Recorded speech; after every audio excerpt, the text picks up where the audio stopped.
Texas rigged. Welcome back. Hey, we got a special little episode today. I have the opportunity to follow a quail hunter. His name is Brandon, aka the Dog Father. He's a buddy's friend, and he loves his quail. He loves his quail hunting. He loves his dogs. He loves shotgun shooting. And he gave me the opportunity to kind of just follow him around, one, so I can learn and put it out in the world. You know, he's got a nice bit of property out in West Texas. He's got two dogs that are his, I believe, and then he's got one of his buddies who has more dogs. But he's gonna put me on some quail. Mainly I'm just videoing. I'm not there for the hunt. I'm there for the education and the content, you know, to do some video editing and work with that and kind of put him out there as well. But as you're gonna find out, he's a good man. He's gonna teach us some things, and we're gonna get to see some things, hopefully. Hopefully we find some quail. But I think we're in for a good time. We are currently driving on his property to a field. But stay tuned, and hopefully you get something out of this video. I'm looking forward to it, and I hope y'all enjoy.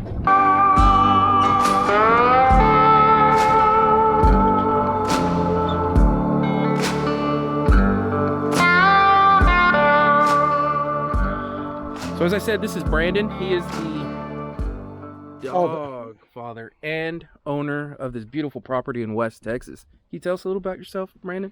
Well, I'm getting ready to be 58 years old. Been quail hunting for the last 20 years. My partner David, he's my quail mentor. But we've got 6 dogs with us today. Got 2 German short hairs. We got 3 pointers and got 1 Brittany.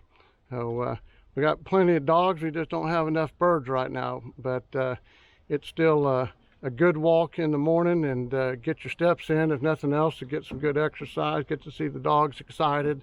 They like getting out and running. It's, you know, November the 14th, and you know, it's 50 degrees already in the morning. You know, it ought to be in the 40s, but it's still cool enough. There's a little bit of wind going, and we're going to give it a try. You know, a lot of quail hunting's covering a lot of territory, and hoping you get lucky and find some birds. So we're going to give it another whirl here and see what we get. All right.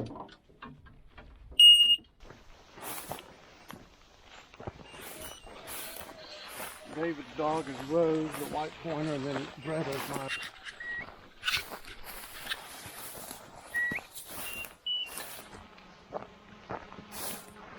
Whoa. Find him. Find him. She's got a scent on something. You can see how she picks up speed. I don't know what she's got. I think she smelled something. Birds in here. Find them. Birds in here.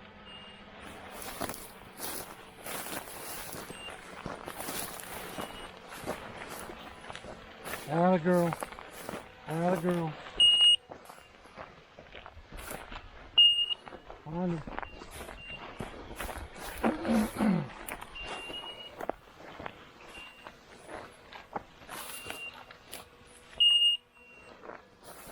Good.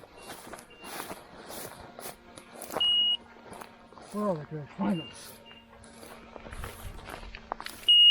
Bird.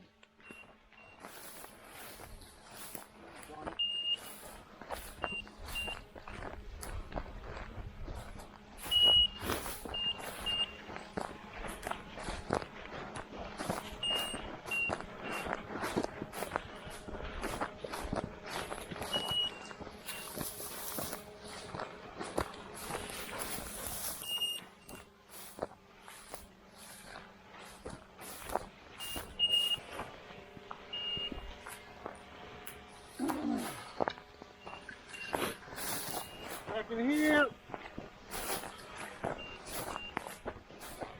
Back in here.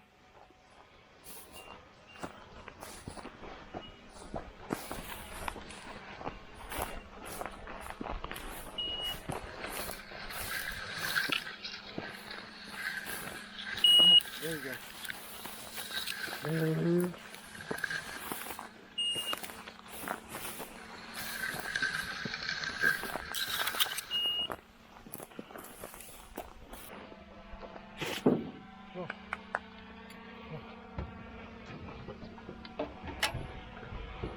Girl.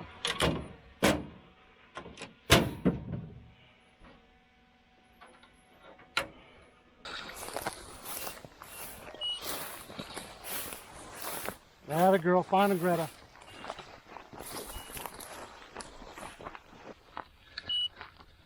Atta girl. Find him.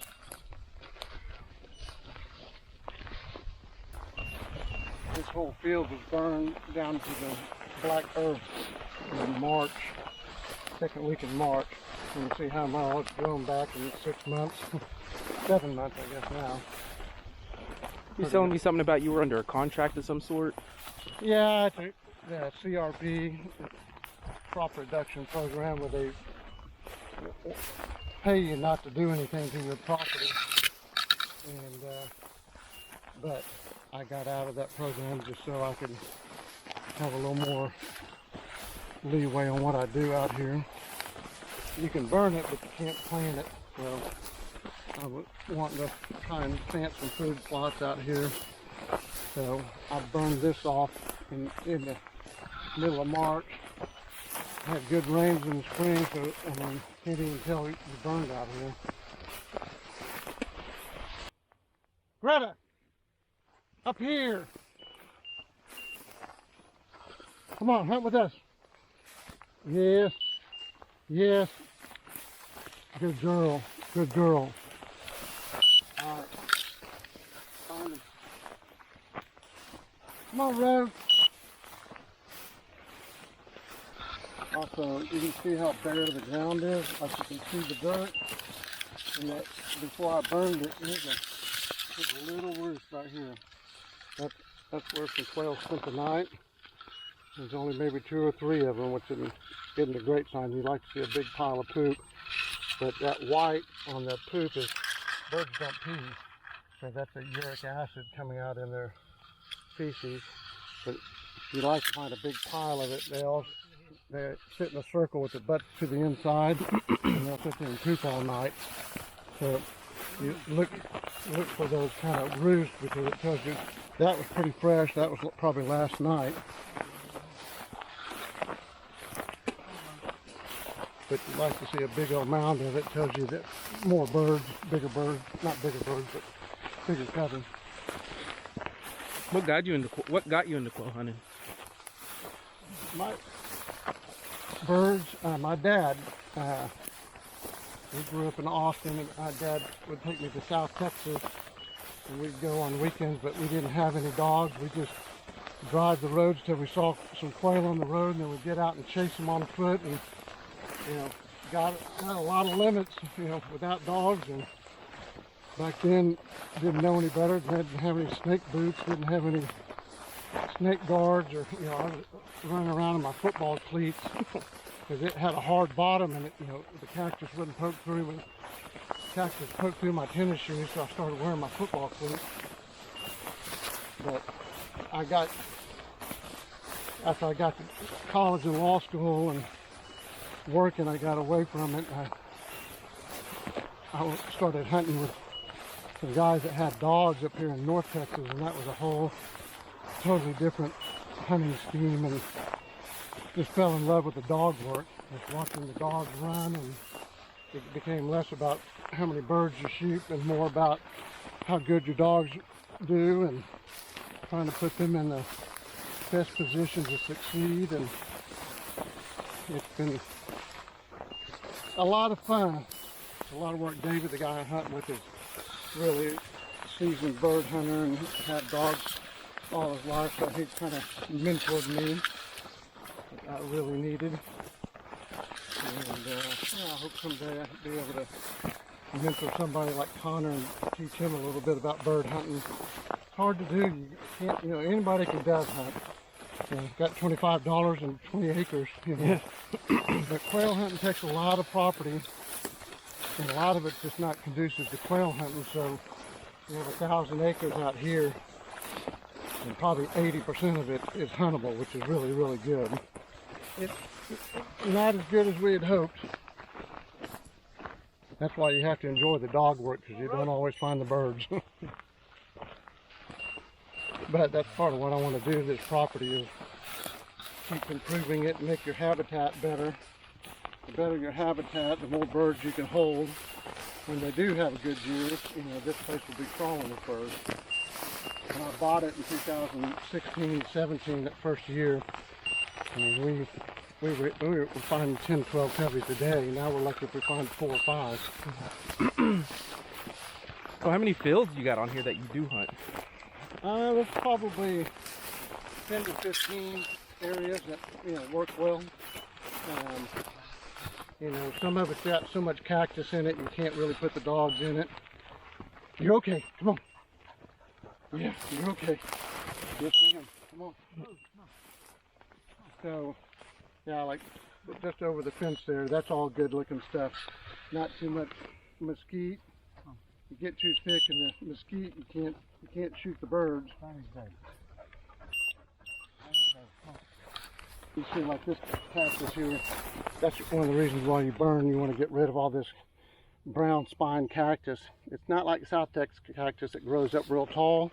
This stuff just kind of snakes along the ground, and when it's got a lot of grass in there, the dogs can't see, and it will put the dog in the dog box early to get into that cactus.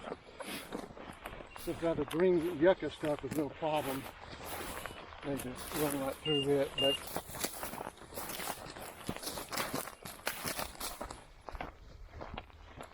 I've never been much of a farmer, but I enjoy now trying to learn what's out here. Like this stuff right here is gray gold aster. It has a little yellow flower in the spring and the summer.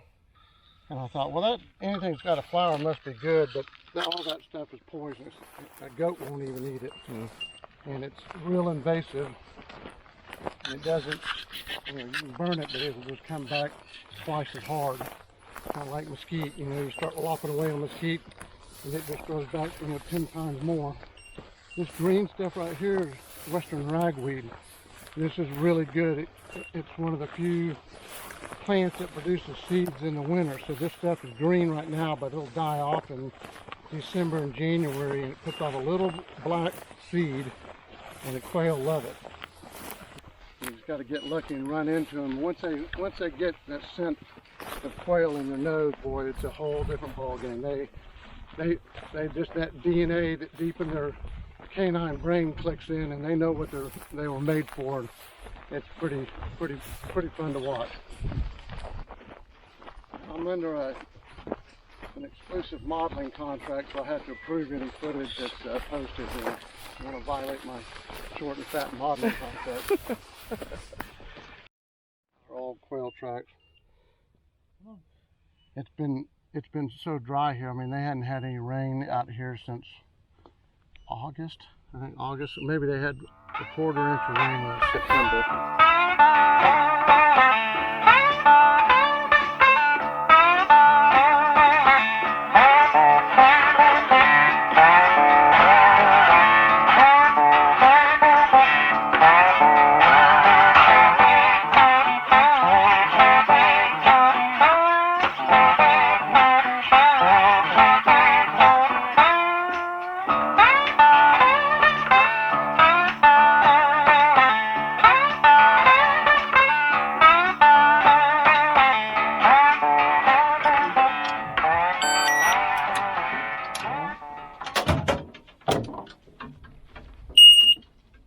We're going to go up here and come back around, and then we'll come back down this way. Trying to get on the side of this hill. Sometimes in the morning they like to get out with a little sun on their back, so we'll see what we get. You know, when there's quail in good year, these bottom of these dried creeks and these dried ponds usually always have a covey of birds in it. It's always got good seeds and good cover, because that's where the last bit of water stays. All that buffalo burr, that stuff that gets stuck in your clothing, it also puts off a seed that the quail will eat. Come on!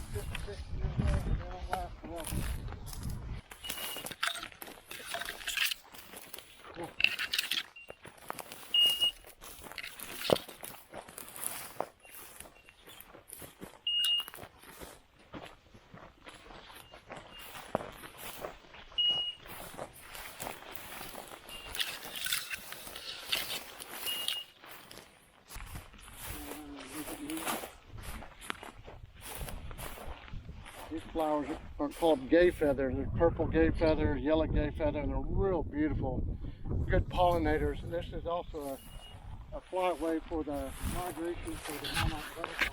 I don't think West Texas would have any flowers, but there's lots of flowers out here in the spring.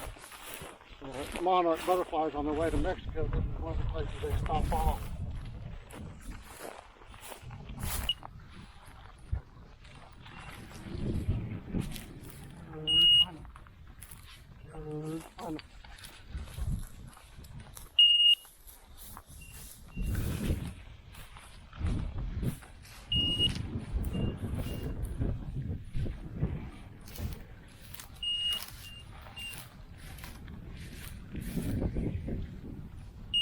Drake, come here.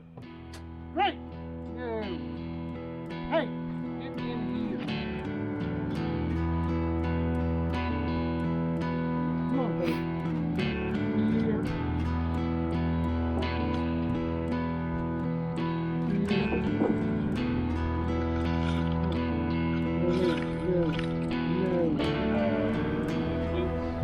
The swivel chairs, there's a couple over there too. One thing about sustain.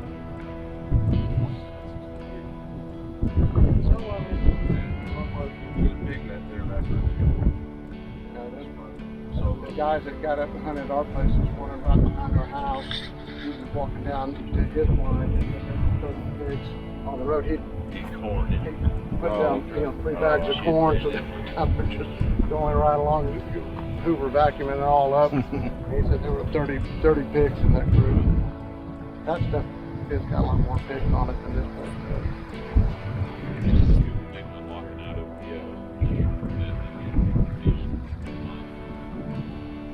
We are the yeah. It was a big one too. Yeah, but that neighbor's planted his wheat, but we haven't had any rain in 2 months, so that wheat field didn't come in. And it would have been really nice if that wheat had come up in the perfect time. It's still hard to tell if it is or not. I can't really tell if that is. It'll come up when it gets some rain. But 2 weeks.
Whoa, whoa, whoa.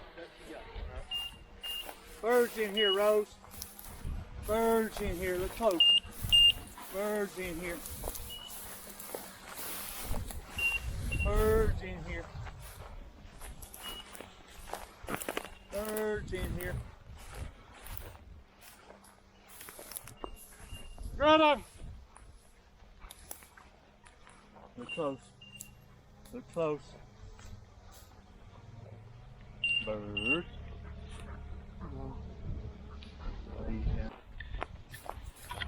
well, shoot, I'm sorry we couldn't get on those birds.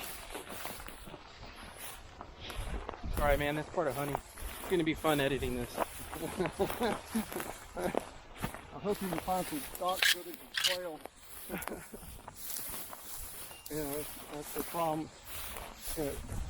Dog goes on point, she's pointing right here, and you think she's right on them, but they could be right behind her like they were on that deal. And by the time, the birds know the dog's there, and they get nervous, and they start, their quail's first instinct is to run, not fly.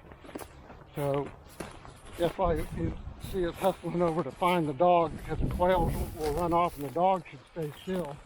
You don't want the dog moving because you catch up to it. Out since 7, so 2 hours. Wind's picking up now. Not the best sending conditions, so we're gonna probably call it a day. You know, it's still early in the season. Don't want to run the dogs too hard too early. You know, slow going. I mean, there's birds out here. It's just needle in a haystack. We found one covey, got him pointed back over here in the timber, but it took us probably 2 minutes to get to the dog, and by the time we got in there, the quail had run off. She relocated, came back around, and either my dog or she ran through them and put them in the air. And we worked that timber and found 2 or 3 more, but they all got up wild. You know, you just don't shoot them unless the dog gets them pointed. You flush them and shoot them. Otherwise, if the dogs bust them or you bust them, you just don't shoot into the birds. You want to teach the dogs, they got to know their job is to stop. My job is to flush the birds and shoot them, and then hopefully they retrieve them, and that's the, you know, the perfect scenario. So when it happens, it's beautiful, but you know, in a season like this right now, where there's not that many birds, they're wild, you know, they're not going to hang around very long. So that dog was probably 150 yards off from us by the time we caught up with her. You know, the birds had already moved away from her, but she held her ground. She did exactly what she was supposed to.